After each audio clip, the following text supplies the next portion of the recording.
Tenho 83 anos e ainda acordo cedo. Não sei bem porquê, se é o hábito de uma vida inteira ou se o corpo simplesmente não quer mais dormir quando tem tanto tempo perdido para recuperar em pensamento. Me sento na beira da cama, coloco os pés no chão e fico assim por alguns minutos, só sentindo. Isso virou um ritual meu, uma forma de checar se ainda estou aqui, se tudo ainda funciona, se o dia vai pedir algo diferente de mim. E foi exatamente nesse tipo de momento quieto, anos atrás, que eu aprendi que o corpo fala, que ele fala o tempo todo. O problema é que a gente passou décadas sem aprender a escutar. Eu não sou médico, nunca fui. Trabalhei a vida toda com a terra, criei filhos, enterrei gente que amei. Vi minha mãe ir embora, sem entender direito o que tinha acontecido com ela. E é justamente por isso que me sinto no direito de sentar aqui com você e contar o que aprendi. Não com livros, com perda, com susto, com aquele aperto no peito que vem quando a gente percebe que poderia ter agido antes. Quando minha filha mais velha, a Beatriz, tinha uns 40 e poucos anos, ela começou a reclamar de uma coceira nas mãos. Não era uma coceira qualquer, era aquele negócio persistente que vinha e voltava, que não tinha explicação óbvia, que não melhorava com nenhuma pomada. Ela achava que era alergia. Talvez o sabão que ela usava, talvez a lã do casaco novo. A gente sempre arruma uma explicação fácil para o que não quer investigar de verdade. Eu mesma a ouvi dizer isso pelo menos 3 vezes ao telefone, sempre com aquele tom de quem está demitindo o assunto da conversa. Não é nada, mãe. Deve ser o sabão. Só que a coceira foi ficando. Migrou para os pés também.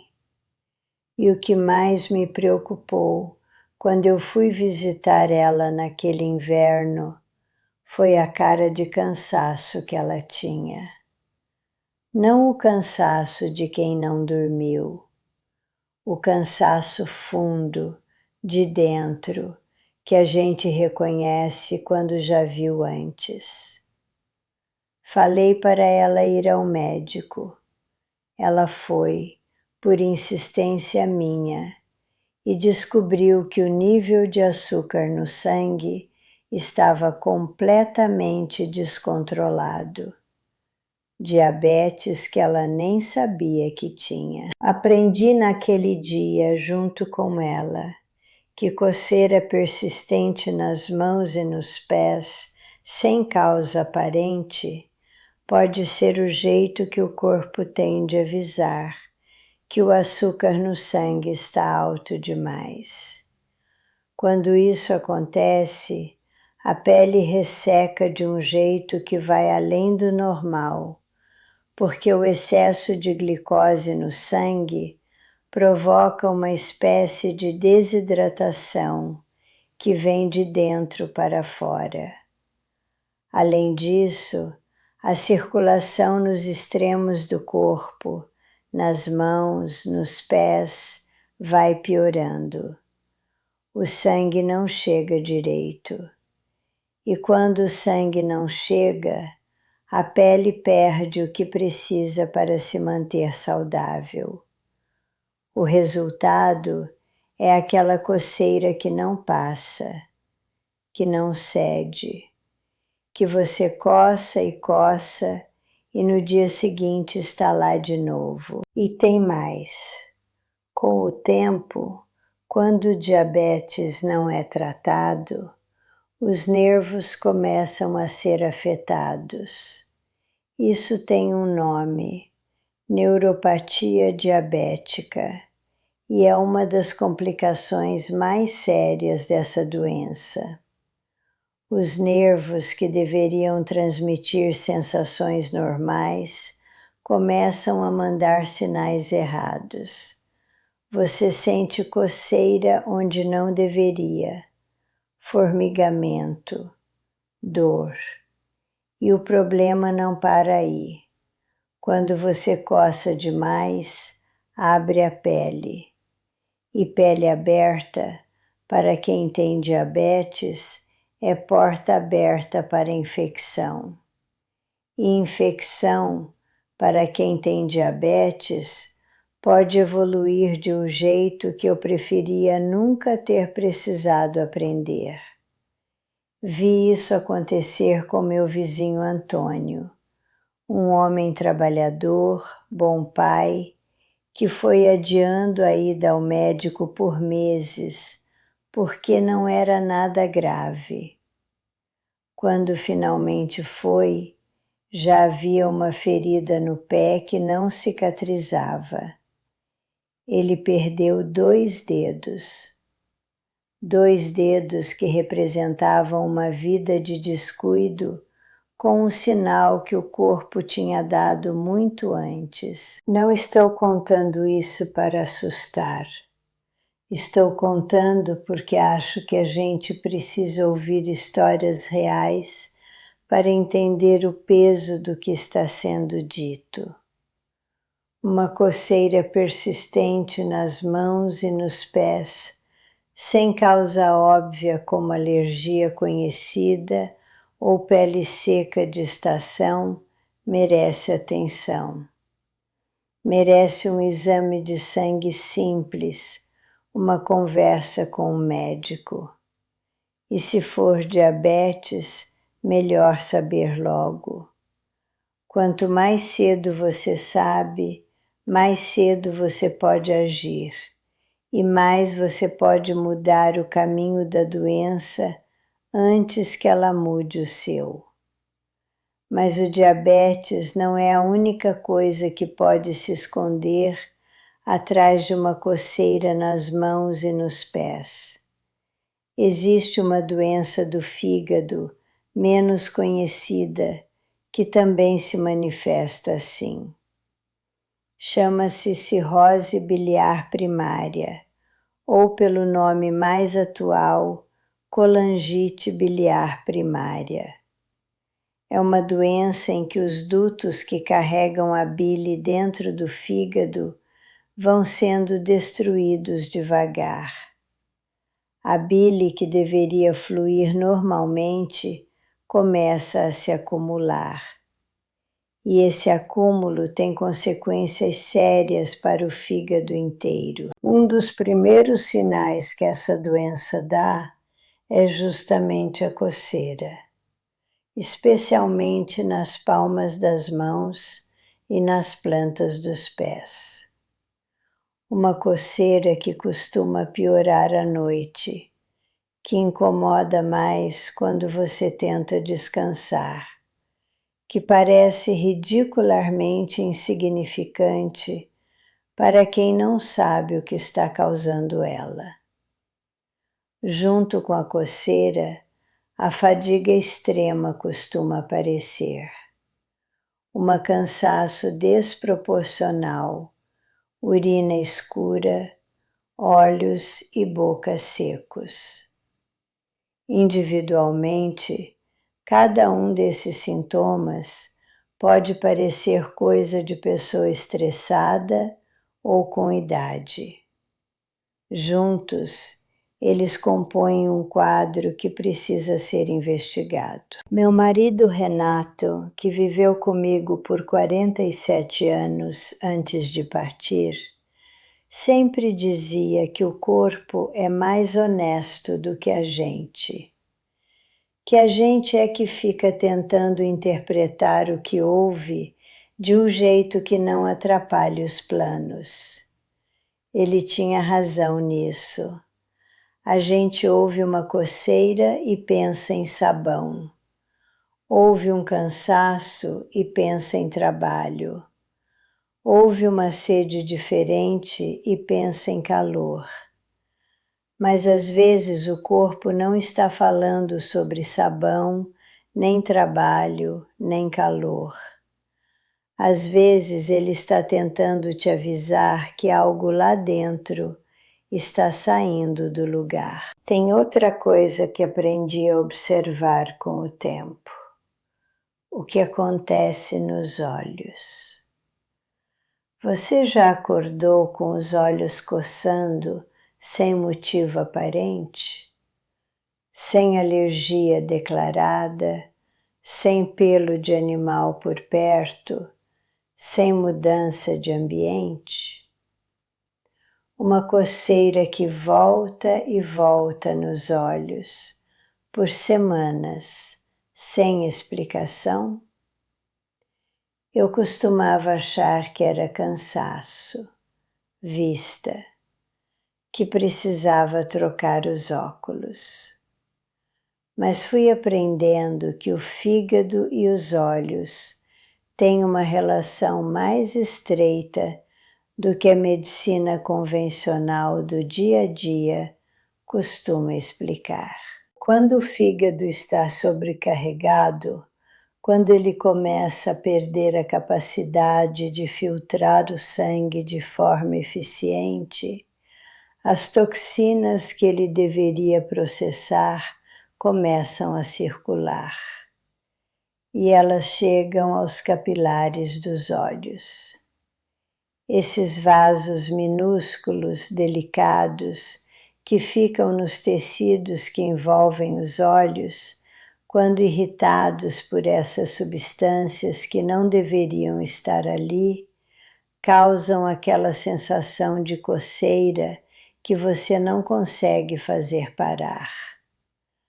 A medicina tradicional chinesa tem uma expressão antiga que diz que o fígado abre nos olhos, que o estado do fígado se reflete nas condições dos olhos. Achei isso curioso quando ouvi pela primeira vez. Depois de ver algumas situações na vida, comecei a achar que tem fundamento. Uma amiga minha de longa data, a Conceição, passou meses com coceira nos olhos que ela atribuía a tudo menos ao que era de verdade. Tentou colírio, tentou trocar o travesseiro, tentou parar de usar maquiagem. Nada resolvia. Quando finalmente foi a um especialista, os exames mostraram alterações no fígado. Ela precisou de acompanhamento médico sério por um bom tempo. Mas porque foi relativamente cedo, conseguiu reverter parte do dano e manter uma qualidade de vida boa. O que quero dizer com isso não é que toda coceira no olho é problema de fígado. Claro que não é. Mas quando essa coceira não tem explicação clara, quando ela dura mais tempo do que deveria, quando vem acompanhada de cansaço incomum, urina mais escura ou qualquer outro sintoma que parece fora do padrão, vale a pena investigar. O fígado é um órgão que trabalha sem reclamar por muito tempo antes de começar a dar sinais claros de sofrimento.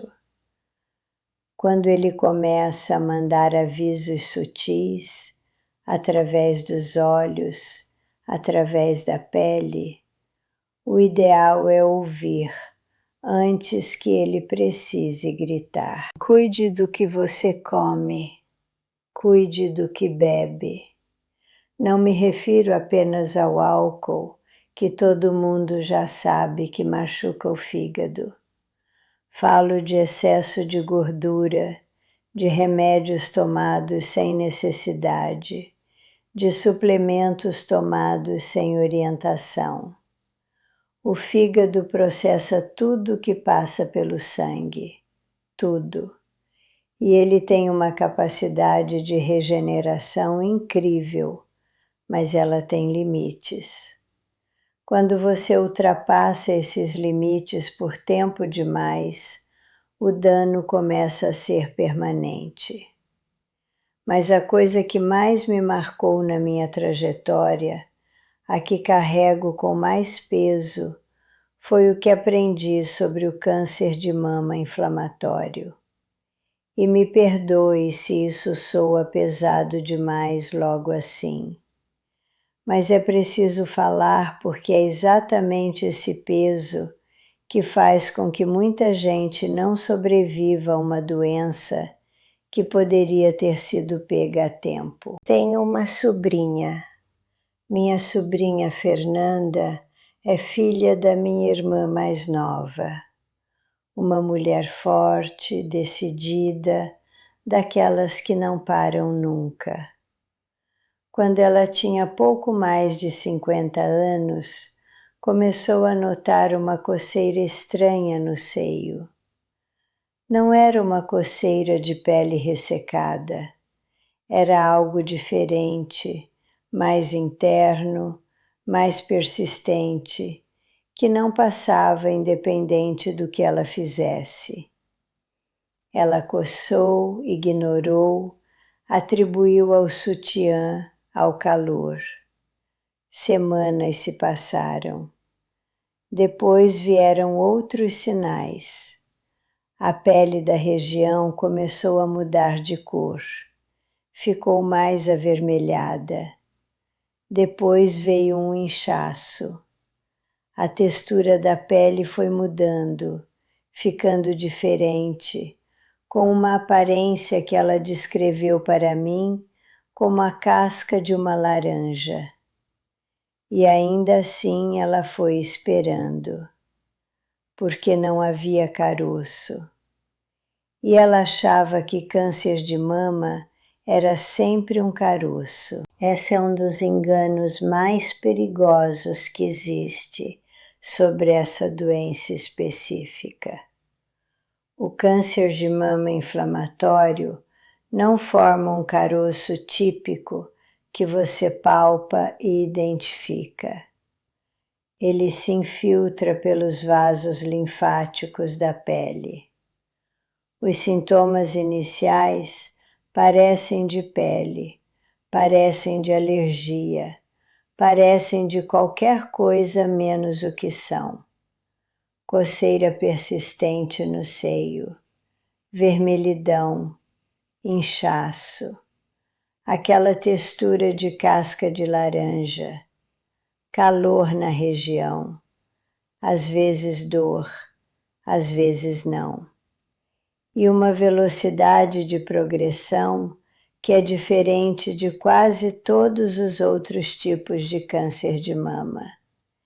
Ele avança rápido, muito rápido.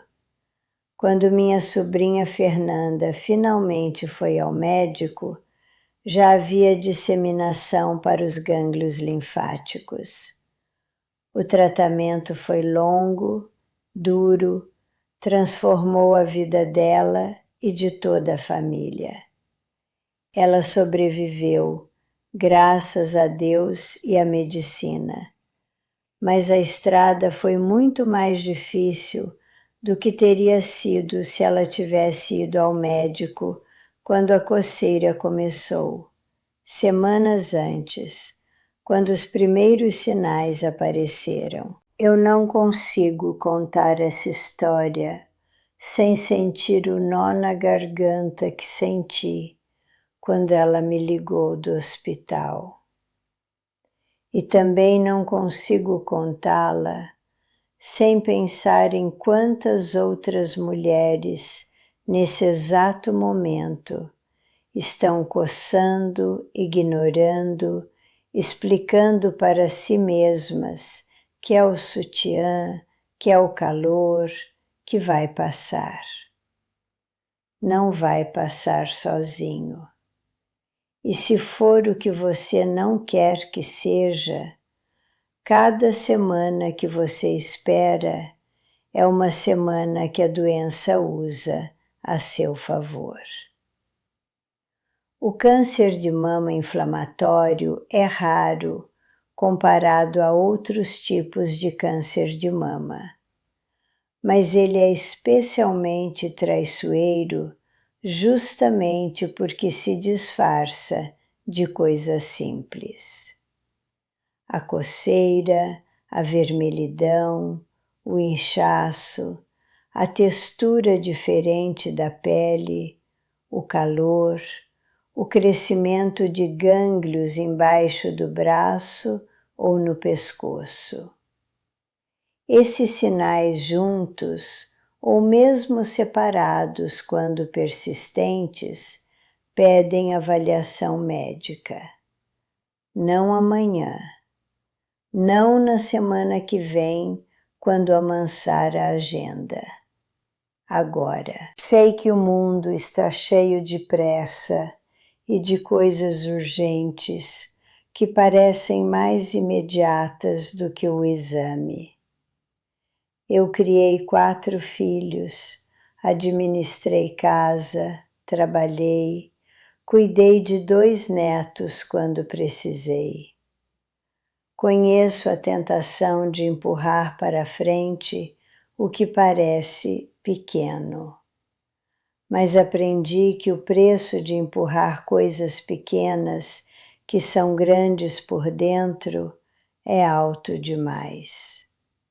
E esse é um preço que você paga com tempo, com saúde, às vezes com a própria vida. Uma coisa que a idade me deu, talvez a mais valiosa de todas, foi a habilidade de parar, de prestar atenção, de notar quando o corpo está falando diferente do usual. Não é sobre ser hipocondríaco ou viver com medo. É sobre respeito. Respeito pelo instrumento que carrega você pelo mundo. Você não ignoraria uma luz de aviso no painel do carro por meses. Por que ignoraria o aviso do próprio corpo? Cada um desses sintomas que te contei, a coceira que não passa nas mãos e nos pés, a coceira nos olhos sem causa, a coceira no seio acompanhada de outros sinais, pode ter explicações simples e inofensivas. Na maioria das vezes tem. Mas quando não passa, quando não tem explicação óbvia, quando vem com companhia, a resposta não é adiamento. A resposta é atenção. Vá ao médico, faça os exames. Se o médico disser que está tudo bem, ótimo, você vai embora mais leve. Se disser que encontrou algo, você vai embora com uma chance.